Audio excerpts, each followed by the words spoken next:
I spent a long time early in 2020 as a recently or semi-retired research scientist looking at what was going on, things like PCR tests, the absurdity of lockdown, great worries about the so-called vaccines barreling towards us.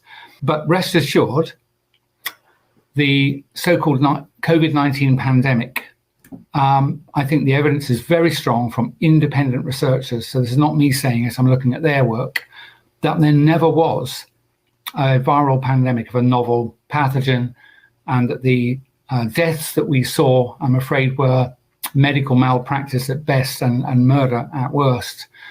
So that basically we were lied to from the beginning. I don't believe there's been a novel cause of illness and death, significant illness and death, other than our government's responses to the fake pandemic. Now, I know that's quite shocking. It's quite uncommon for kind of full-on research scientists like me to say things like that, because they sound like conspiracy theory. But I'm telling you, I have been nothing all my career except saying things as I see them. So I don't sugarcoat things because they're unpopular. And I won't bore you with it, but people can go and look up a researcher called Dennis Rancourt, R-A-N-C-O-U-R-T. He had a recent interview with on germ warfare, a very popular podcast. And at the end of it, if you've listened carefully, you will be in no doubt that you'll be where I am now. And why shouldn't it be a lie? They lied to us about absolutely everything. They lied to us about the magnitude of the public health emergency, which never existed.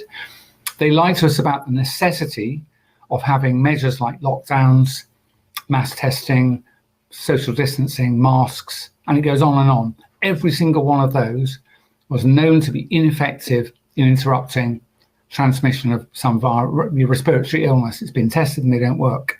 So now I've told you they've lied about the public health emergency. They've lied about the necessity and usefulness of the measures.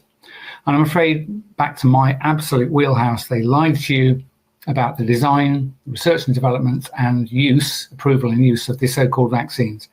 So that's the backdrop. And I didn't get there in one leap, but I started my journey.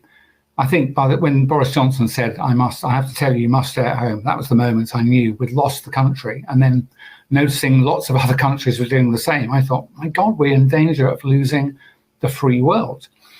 And I resigned myself to this is what we must face. And the outcome doesn't matter for me. I'm absolutely serious.